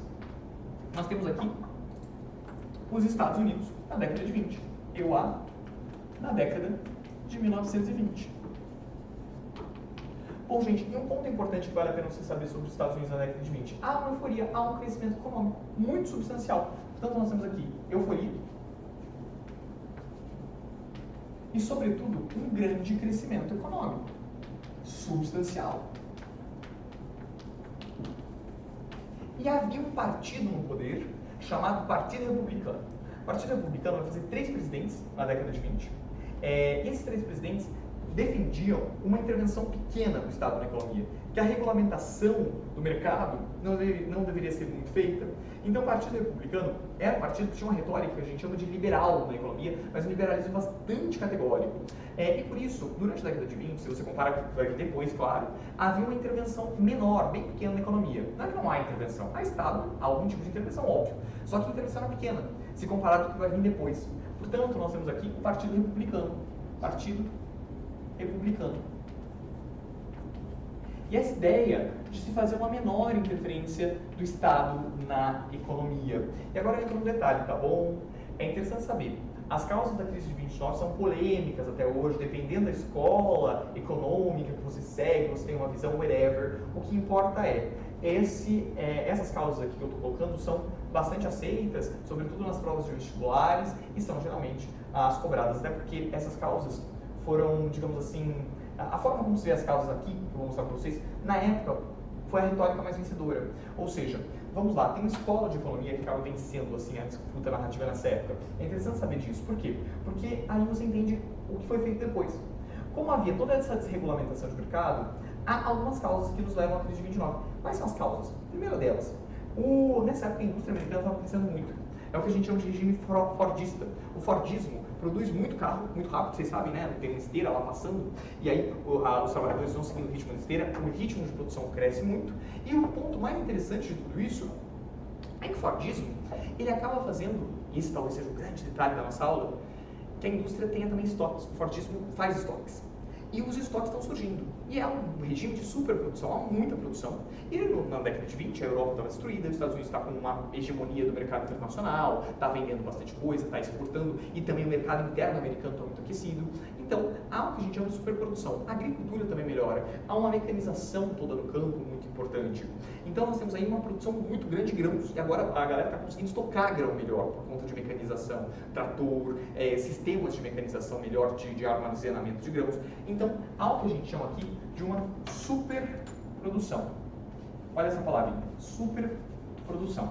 A indústria está crescendo substancialmente. Porém, olha o plus aqui. Aliado a essa superprodução, nós temos um outro fator importante. Há pessoas que têm que consumir todos esses produtos da indústria. Tem gente que consome, professor? Claro que tem. Na década de 20, as famílias estão consumindo. Há o American Way of Life, você tem que consumir, né? Porque você é um americano. Oh, hello. Mas há um probleminha. Nessa época, o PIB crescia muito. Você sabe que PIB não significa distribuição de renda. PIB é produto interno bruto. Os salários permaneceram meio estáveis durante toda a década de 20. Os salários permaneceram mais ou menos assim, ó. Enquanto o PIB estava aqui, ó. Tá reparando no meu gráfico mesmo? Da mão? Então, o que aconteceu? Se o PIB está muito grande e os salários não crescem tanto, significa que alguém está concentrando uma boa parcela da renda. Havia uma concentração de renda muito grande. Por que os salários não cresciam? Há uma série de teorias, mas um detalhe, por exemplo, é que o trabalhador braçal nessa época, o trabalhador de fábrica, ele tinha uma dificuldade muito grande de conseguir grandes aumentos. Por quê? Os sindicatos de trabalhadores eram muito reprimidos. Não sei se você sabe, um trabalhador de fábrica geralmente conseguir aumentos, ele organiza um sindicato, né, organização de trabalhadores, faz uma greve, e coletivamente ele consegue aumento para a fábrica inteira.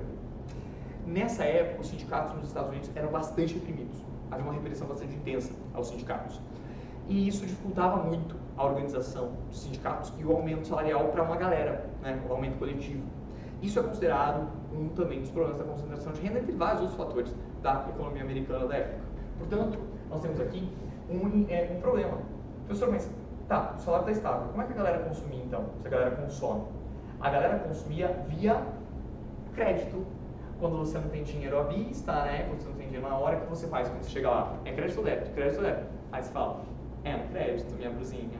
Aí chega no final do mês a conta da brusinha. Você olha, você vê que o crédito foi muito elevado. Esse é um ponto importante. Crédito, comprar a crédito é se endividar. Havia empréstimos que a galera fazia para comprar casa, hipotecas no banco. E tudo isso fazia com que o consumo americano se desse, sobretudo, dentro de um endividamento bastante grande. Por uma boa parcela da década de 20, o negócio estava indo, a treta se deu mais a partir de 1924, 25, a Europa volta a se recuperar, os produtos americanos vão ter que ficar muito focados no mercado interno e não no mercado externo. A Europa também começa a competir nas suas vendas industriais e tal no mundo.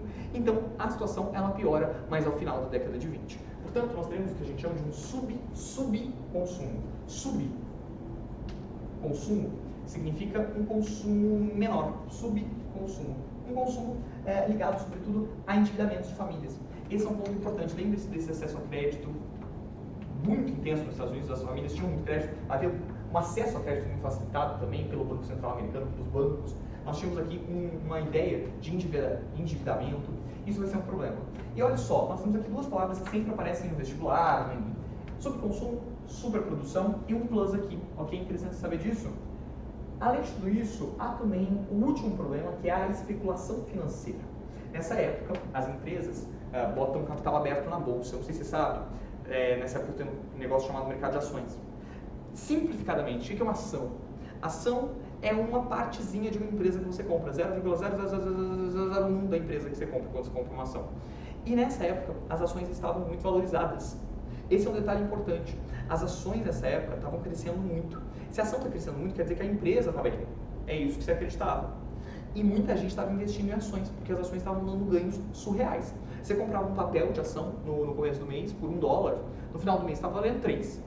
Se você comprar 100, dos $100 que você investiu, você ganhou 200 no final, $300. Cara, é muito dinheiro. Então, muita gente estava investindo em ações. Tinha gente que se endividava e emprestava dinheiro de banco só para investir em ação.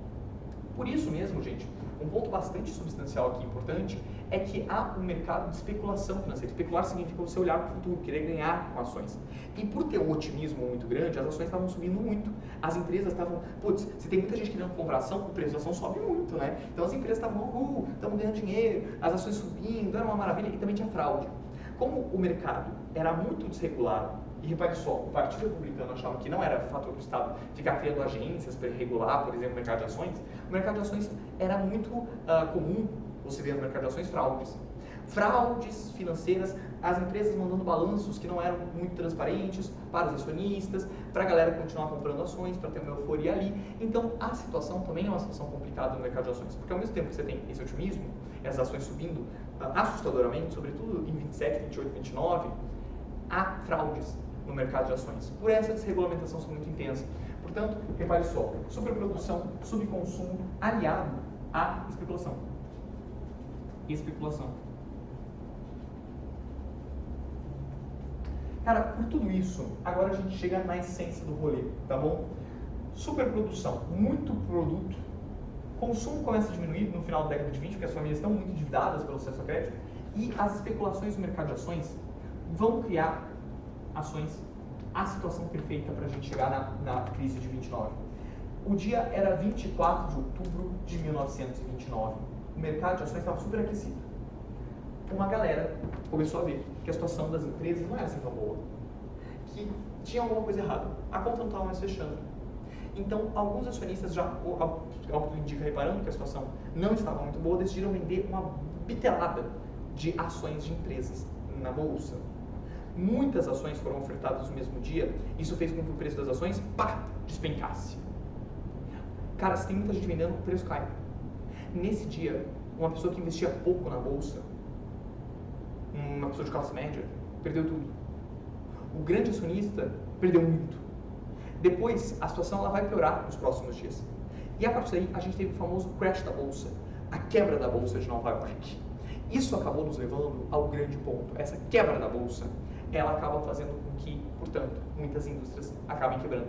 A ação equivale a uma parcela da indústria. Se a ação está baixa, quer dizer que a indústria não está bem. Várias indústrias, então, começam a decretar falência. E a partir daí a gente tem a quebradeira geral. Portanto, veja só, dessa tríade aqui das causas, portanto, veja só, as causas foi o tópico A, nós chegamos no tópico B, as consequências. B, consequências.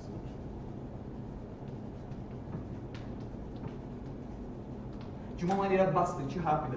Quais são as consequências aqui? First, primeira, há uma crise econômica generalizada no mundo. As indústrias quebram. Repare só, as ações caem, as indústrias quebram. Indústrias quebrando. Se as indústrias quebram e as ações quebram, há outros fatores que acabam quebrando também. Nessa época, vários bancos acabam falindo. Os bancos tinham uma série de investimentos também dentro do mercado. Portanto, os bancos começam a quebrar. Bancos vão quebrando. Cara, a situação é catastrófica. Porque se as indústrias quebraram, os bancos quebraram, há um desemprego em massa. Só que há um detalhe. Nessa época, nos Estados Unidos, você não tem nem mecanismos de seguridade social direito. Você não tem, por exemplo, um mecanismo que dê seguro-desemprego. Então, a galera que começou a ficar desempregada caiu do dia para a noite sem ter nada. E as famílias estavam endividadas. A galera começou a perder suas casas, começou a ter que ir para a rua, teve que começar a construir moradias precárias, favelas vão surgir. E as favelas até ganharam o nome do presidente na época, um cara chamado Hoover. Então, as favelas eram chamadas de Hoovervilles. Portanto, tem um estouro da miséria. Gente, a pobreza aumenta, o desemprego aumenta demais. Desemprego. Cara, a situação ela é bastante complicada. Mas agora a gente chega portanto, no final da crise de 29, para a gente poder falar um pouquinho sobre o nazismo. Vem aqui comigo, rapidamente. Bom, gente, é interessante separar uma coisa. Essa crise toda que a gente está vendo aqui, ela é uma crise do sistema capitalista, como um todo. O pior de tudo é que o desemprego ele bate recordes nos Estados Unidos e os gráficos mostram isso. Mas há um problema maior de tudo. O problema maior é que essa crise bate no mundo inteiro. Os Estados Unidos consumiam muito café brasileiro, agora não vai mais consumir. O Brasil quebra. Nessa época, a Alemanha quebra também, porque ela emprestava muito dinheiro nos Estados Unidos. A partir daí, a Alemanha quebra. Não é à toa o nazismo vai crescer na Alemanha. Logo depois disso, quando você tem uma crise econômica muito drástica, é muito comum que partidos mais radicais cheguem ao poder. Mas teve um país que não quebrou, uma região que não quebrou, que era a União Soviética. E a União Soviética, então, a partir de agora, passa a ser uma espécie de alternativa ao capitalismo. E para a época, a burguesia, sobretudo europeia, daqui para frente, que ainda é capitalista, começou a ficar muito assustada com a possibilidade, talvez, do socialismo chegar em toda a Europa. A burguesia tinha medo das coletivizações que o Stalin estava fazendo. Lembre-se disso. De qualquer forma, agora a gente chega no último ponto. Essas consequências, então, nos levam a um problema nos Estados Unidos também. Deveriam existir eleições. O presidente na época era um cara chamado Herbert Hoover, do Partido Republicano. O Herbert Hoover tenta se reeleger.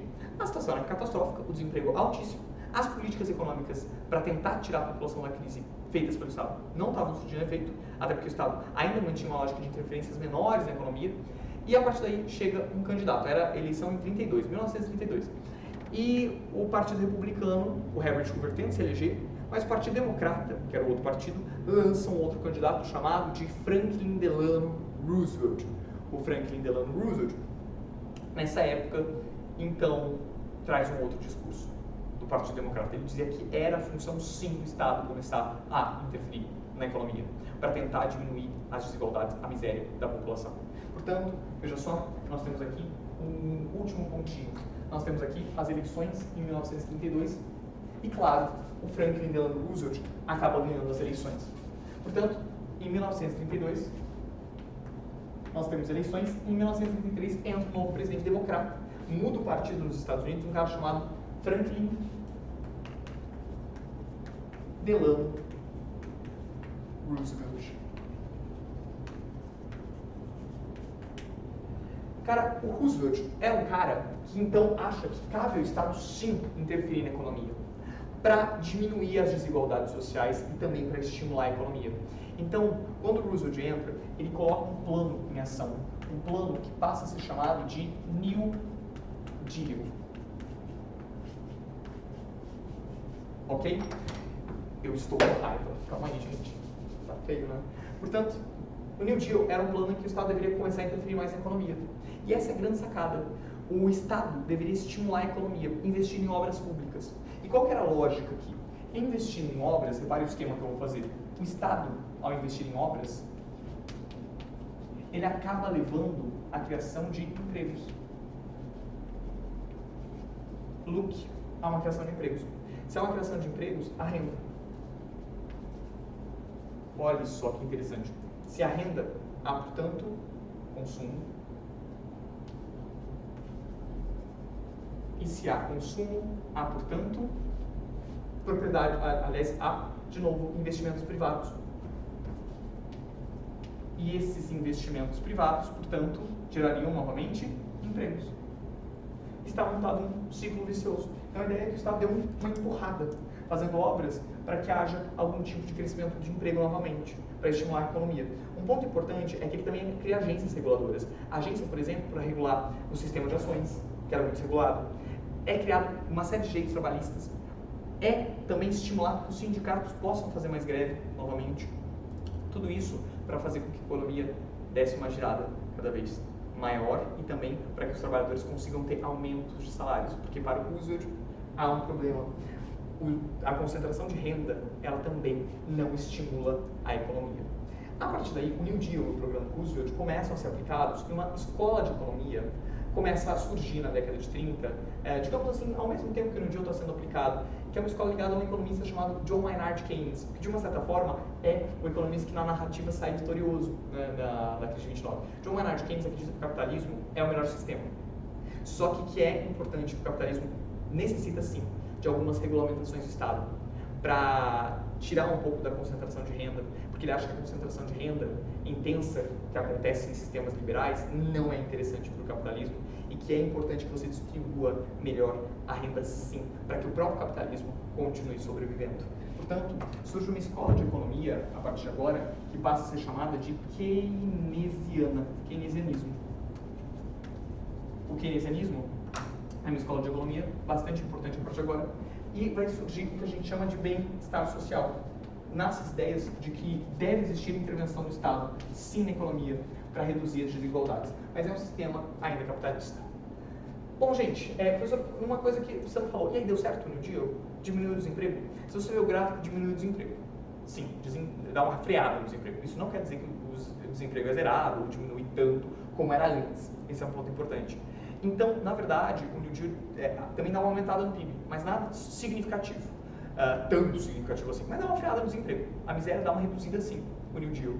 Agora, o que realmente vai resolver a crise de 29, isso é um ponto bastante importante, é a Segunda Guerra Mundial. Aí o desemprego ele cai muito nos Estados Unidos, mas o New Deal teve um papel importante em diminuir a miséria naquela época. Bom, e para fechar nossa aula, eu preciso muito que a gente agora venha para a parte 3. Venha comigo para a parte 3, porque agora a gente vai falar um pouquinho sobre o conceito de nazifascismo, ok? Portanto, venha comigo aqui para a parte 3 da nossa aula.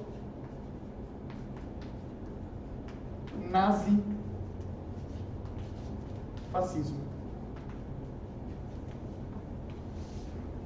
Bom, gente, rapidamente, é importante que a gente saiba conceituar o que é nazismo, o que é fascismo e por que eles vão nascer, ok?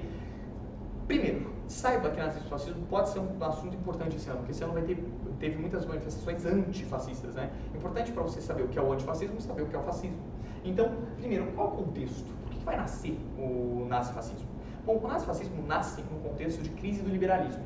Vocês viram que as ideias liberais aqui na economia, por exemplo, começam a passar por um descrédito nos Estados Unidos.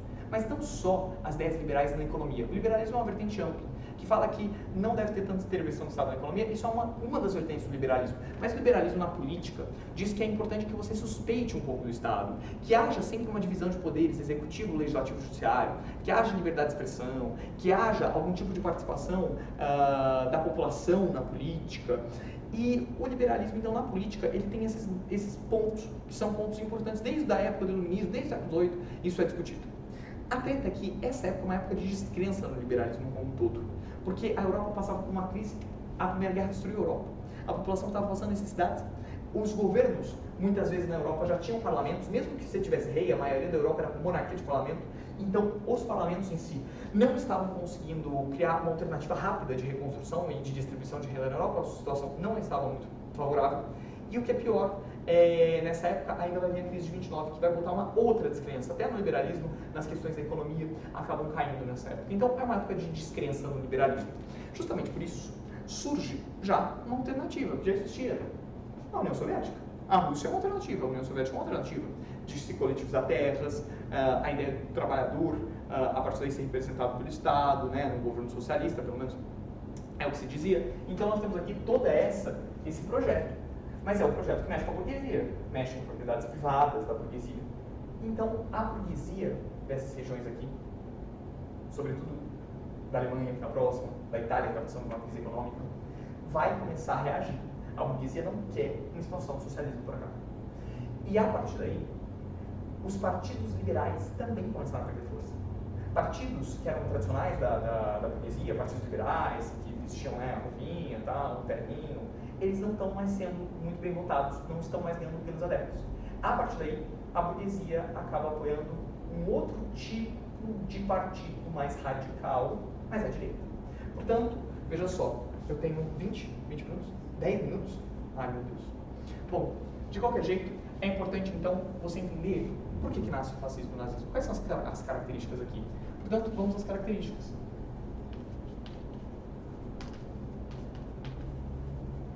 Bom, gente, em termos de características, é importante saber, os regimes nazifascistas, eles estão à direita, tá? É importante que você saiba conceituar esquerda e direita nessa hora, ok? Porque na internet você encontra muita coisa e algumas desinformações do vestibular, o nazifascismo vão estar sempre à direita. Direita e esquerda é um conceito muito amplo, tá? Se você olha para a esquerda hoje, ela é muito dividida. Se você olha para a direita hoje, ela é muito dividida. E historicamente, a direita do passado não é igual à direita de hoje. A esquerda do passado não é necessariamente igual à esquerda de hoje. E isso até muda de país para país hoje. Então, cuidado, tá? Esquerda e direita é um conceito muito amplo. De qualquer maneira, é interessante saber que há pelo menos alguma raiz similar entre os pensamentos de esquerda.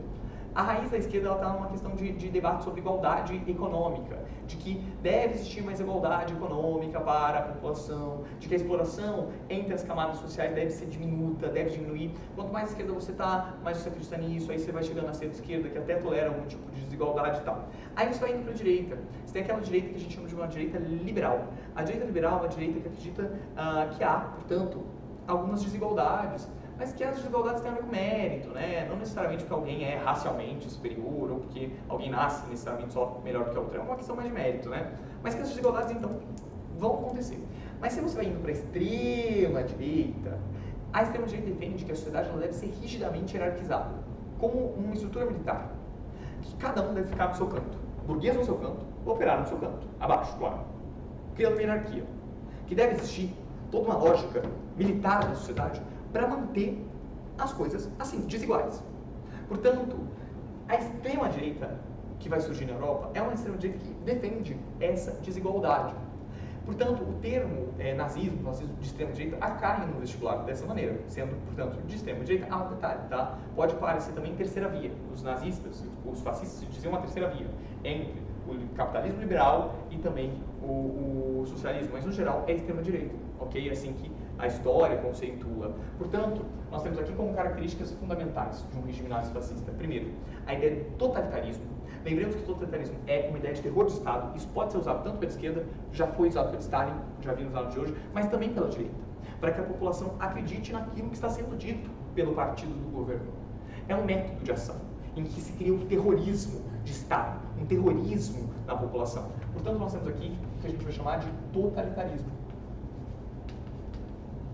Só que é um totalitarismo agora da extrema-direita, dos nazistas e dos fascistas. Ponto importante que vale a pena vocês saberem, tá bom? Esse totalitarismo, ele é muito ligado, sem dúvida, a um autoritarismo. Não há totalitarismo sem autoritarismo, sem o Estado não permitir que você discorde dele. Portanto, o Estado vai ter mecanismos, polícias para reprimir quem pensa diferente. Portanto, nós temos aqui todo um autoritarismo muito importante nessa época. Um ponto bastante fundamental que vale vocês saberem, portanto, é que, justamente por isso, os nazistas e os fascistas, eles também são bastante antiliberais. Eles não acreditam no sistema de parlamento, em debates, em pluralidades, em partidos diferentes. Portanto, eles são contra a democracia, absolutamente contra a democracia. Eles não acreditam que a democracia funcione. Eles são contra sistemas de parlamento, no geral, o que é um ponto bastante fundamental. Mas, além disso, há um outro ponto importante. Veja aqui, ó, outra setinha. Justamente por isso, esses caras, eles têm uma narrativa absolutamente também nacionalista. O nacionalismo desses caras é exacerbado, é muito forte. Cara, o nacionalismo desses caras é uma coisa muito hardcore. Portanto, aqui o nacionalismo é exacerbado, mas é um nacionalismo que não é um nacionalismo tipo, gente, ai, Copa do Mundo, vai Brasil. Não, é um nacionalismo assim, nós somos italianos, nós somos superiores aos outros povos, nós somos os alemães, nós somos herdeiros germânicos, nós temos uma raça superior. Portanto, é um nacionalismo xenófobo, que vê a outra nação como inferior. Portanto, nós temos aqui um nacionalismo absolutamente exacerbado. Além disso, há um outro fator importante. Gente, você tem aqui também, sem dúvida, uma ideia de militarização da sociedade. Para esses caras, a sociedade deve ser militarizada. Deve ter um líder, no caso da Alemanha, o Hitler, no caso da Itália, o Mussolini, e eles são a cabeça do sistema e há uma hierarquia embaixo deles. E todo mundo tem que seguir as regras do líder. Cada um, claro, criando hierarquias. Lembremos que na lógica militar há hierarquias, né? Há o general, há outras camadas. Então, cada um mantendo o seu ponto da hierarquia da sociedade. Ou seja, se é burguês, tem mais direito do que um proletário. Assim funciona a lógica de militarização da sociedade. Não é? Todos esses caras sempre defendem uma educação militar. Portanto, nós temos aqui uma militarização da sociedade. Uma ideia, aliás, de que a sociedade ela deve funcionar de maneira hierárquica, uma hierarquia rígida, ok? E é como se a sociedade fosse uma espécie de corpo, aliás. Tanto é que existe a palavra corporativismo, eu converso depois sobre isso, que é a seguinte: a cabeça do Estado é o Estado, o governante, a burguesia, setores mais bem de vida no meio, né, aqui, e as pernas, os braços são os trabalhadores. Mas repare que o corpo tem que ficar junto, ele não pode se separar. Então, cada um no seu canto. Por isso mesmo, por essa lógica de militarização da sociedade, é bastante importante você saber que esses caras eles sempre criam inimigos. E quem é o grande inimigo de um nazista e de um fascista? Sem dúvida, o comunista. Por que o comunista? Porque o comunismo acredita que há duas classes que brigam, que é o trabalhador e o burguês, e que os interesses são diferentes, e que vai ter greve aqui. O nazista e o fascista falam, a sociedade é um corpo, então cada um no seu canto. Vamos manter esse corpo andando, vamos manter esse corpo unido, trabalhadores fiquem nas suas pontas, mas quietos, não se revoltem, porque é assim que o Estado tem que funcionar. Aceite o seu lugar. Portanto, gente, um ponto importante é que eles criam sempre inimigos. Entre esses inimigos, um bom exemplo são os comunistas. Sempre a esquerda, no geral. Qualquer esquerda, aliás, eles não gostam. Mas essa criação de inimigos, ela também tem a ver com teorias de conspiração. É importante que você ache um bode expiatório numa crise econômica para você culpar. É o caso, por exemplo, dos judeus. Os judeus foram muito culpados na Alemanha porque a Alemanha tinha uma ideia racial. Os judeus não fazem parte da nossa raça, estão aqui diminuindo a nossa potência como germânicos, não podemos misturar nosso sangue. Os judeus querem dominar o mundo. Os judeus são banqueiros e são ricos e também são marxistas. Eram teorias bastante assim, não faz sentido, mas para eles faziam. São teorias conspiratórias. O fascismo e o nazismo nascem de teorias conspiratórias, então você tem outros tipos de inimigos. Minorias, no geral. Judeus, homossexuais que não se enquadram naquele padrão de sociedade do nazismo, ciganos, portanto, minorias. Estrangeiros, né? Eles são bastante xenófobos, portanto, há aqui uma aversão muito grande a estrangeiros, etc, etc, etc. Bom, gente, outro pontinho importante. Esses caras, eles gostam de ver o passado diferente da gente que é historiador. A gente que é historiador, a gente traz pontos de vista, documentações, teorias, documento, né, comprovação científica. Não é o caso desses caras. Eles querem ver o passado do jeito deles. Porque para eles é importante que o passado diga o que eles querem ouvir. Então eles criam teorias sobre o passado românticas. Eles fazem o que a gente chama de revisionismo de história. Eles revisam o passado do jeito que eles querem contar. Nós da Alemanha já fomos guerreiros germânicos, nós temos nosso sangue de guerreiros germânicos. E eles romantizam o passado. Então a palavra romantismo ela cabe no nazismo. Portanto, nós temos aqui uma romantização muito grande do passado. Romantismo nos regimes nazifascistas. Ponto importante, venha comigo aqui, última lousa, prometo.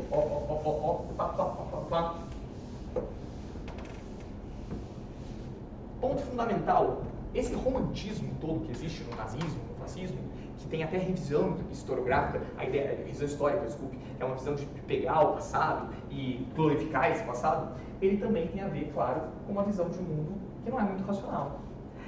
Tanto é que eles negam muitas vezes a ciência. É muito comum que se negue o que intelectuais falam, o que especialistas ou universidades diziam, teorias todas complexas, eles não gostam disso. Até o léxico, a forma de falar dos fascistas era simples, era tosca, para que não haja um pensamento mais complexo. Então é uma palavra importante que às vezes cai no vestibular, que é irracionalismo. Esses caras, esse trabalho não opera uma lógica muito racional. E às vezes eles fazem simplesmente por fazer. É o culto da ação pela ação, faça primeiro. Até um fetiche à violência. A violência educa, não a escola, não o pensamento crítico. Esse é um ponto importante. Há todo um fator ligado à violência, a um fetiche por armas, por armamento e a guerra. A guerra regenera. Portanto, nós temos aqui, veja só, um fetiche à violência. Aliás, desculpe, um irracionalismo. Irracionalismo. Muito intenso. muito ferrado, e até um anti-intelectualismo. Aliás, é um episódio que é a queima de livros. Hitler vai queimar vários livros. Esse é um ponto importante para você ver como eles não gostam do que se fale contra eles. Portanto, veja só, eles são antiliberais em alguns aspectos também, eles não defendem democracia, parlamento, eles são anti várias coisas, né? Tudo para manter a sociedade desse jeito. E cuidado. Mas, professor, tem mais alguma coisa? Sim, eles também cultuam tradições. Eles dizem que a tradição deve ser cultuada, que a tradição de um local deve ser mantida. Não é à toa, o culto à tradição é muito usado no fascismo. E agora tem um detalhe para te dizer. Gente, o primeiro tipo de fascismo nasce na Itália, ok? Mas há uma teoria que diz que fascismo, a gente só pode usar esse termo fascismo para a Itália. Para a Itália no período do fascismo que acabou em 43. Mas há uma outra teoria, interessante você saber disso, que na verdade diz que o fascismo ele nasce na Itália como um sistema de governo e que ele vai se espalhar. Que o nazismo, por exemplo, é uma variação do fascismo italiano.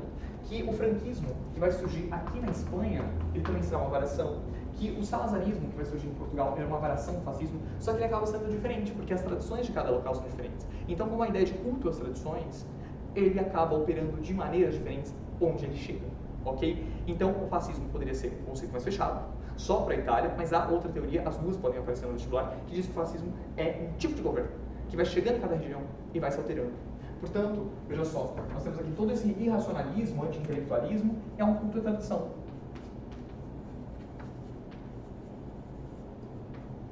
Professor, tem mais alguma última coisa? Claro que tem última coisa aqui, ó, último ponto que eu não posso deixar de escrever. Gente, além de tudo isso, para você fazer um operário continuar no seu canto sem reclamar, o que você precisa? De propaganda. Gente, a propaganda é a alma do fascismo. Você tem que fazer esse cara aqui, ó, que está na pontinha do pé, acreditar que ele tem que ficar aqui. Por isso a propaganda é muito usada no fascismo, de várias maneiras. O culto ao líder, aquela ideia da sociedade unida, mas cada um no seu canto, nas hierarquias. Portanto, a propaganda é a alma também do nazismo e do fascismo. Propaganda. Ok? De qualquer jeito, agora de uma maneira simplificada, porque a nossa aula está acabando, por que esse regime vai chegar no poder? Porque a burguesia italiana, depois da Primeira Guerra Mundial, ficou bastante preocupada. O fascismo, o primeiro tipo de fascismo, nasceu na Itália.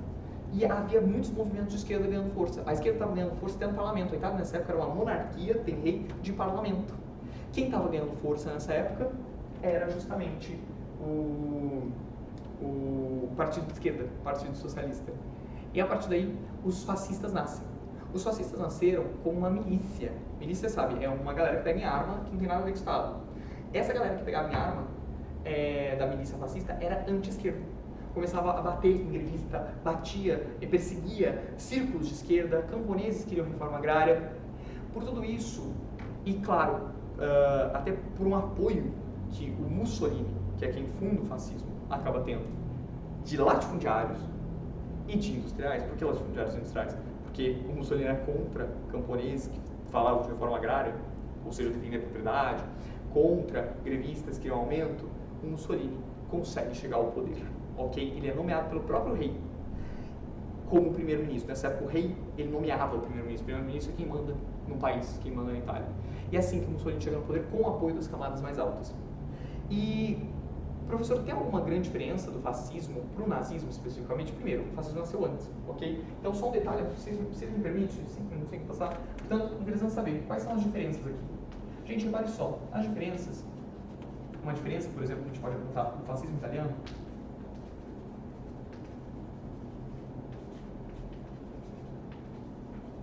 para o nazismo. O fascismo surgiu antes, tá? O fascismo já nasce aqui em 19, mas o Mussolini chega ao poder em 1922. Mussolini chega no poder. E o Mussolini vai ficar no poder até 1943. E qual que seria uma característica do fascismo italiano ligado ao Mussolini? Uma importante, claro, primeiro, eles proíbem todos os partidos políticos. O fascismo, quando ele consegue chegar ao poder, ele persegue toda a oposição, ele monta uma ditadura, censura, persegue os antifascistas, como eles chamavam, quem não gostava do fascismo. Mas eles também precisavam montar uma lógica de repressão aos sindicatos. Se tinha uma coisa que era forte na Itália, eram os sindicatos e a esquerda. Então, vamos se referir aos sindicatos. O trabalhador quer ganhar direitos? Não vamos fazer isso. É montada uma carta chamada Carta del Lavoro, que é uma carta que dava alguns direitinhos para os trabalhadores. Tinha 30 artigos, era muito pequenininha a carta. Dava alguns direitos, nada demais. Mas o que era sobretudo interessante na Carta del Lavoro era um ponto importante, que é a noção do corporativismo. O que é o corporativismo? É uma ideia de que Os sindicatos agora não são mais permitidos, só 22 sindicatos serão permitidos, mas os sindicatos que eram permitidos eram controlados pelo Estado. Então, eles tinham que se inscrever no Estado, tinha sempre fascista lá olhando o que os sindicalistas estavam fazendo. Então, os sindicatos perdem a condição de fazer uma greve, por exemplo, de conseguir lutar pelos seus direitos. Isso foi colocado numa carta, que é a Carta da Lavoura. Então, o corporativismo é uma ideia que basicamente distribui a sociedade assim, ó, sindicalistas de um lado, comandados pelo Estado, controlados pelo Estado, e patrões do outro. Quem patrocinou o fascismo que eu comentei com vocês? A burguesia. Nessa briga, agora, se o sindicato quiser fazer uma greve, não vai poder, porque o Estado está controlando. Quem deve regular as relações entre patrão e empregado é o Estado fascista. Ou seja, o trabalhador não vai poder fazer greve, não vai conseguir fazer muita coisa. Não é à toa que durante todo o período fascista os trabalhadores não conseguem grandes ganhos econômicos. Essa briga entre patrão e empregado, quem acaba ganhando é o patrão, porque o Estado está do lado do patrão nessa época. Esse é um ponto importante, é o que a gente vai chamar de corporativismo, a ideia de que o Estado deve manter esse corpo. Trabalhadores aqui, a cabeça controlando, e a burguesia aqui, no seu lugar. E a burguesia, é claro, mais próximo do Estado. Bom, de qualquer jeito, um ponto importante que nasce aqui, que a gente vai chamar de corporativismo.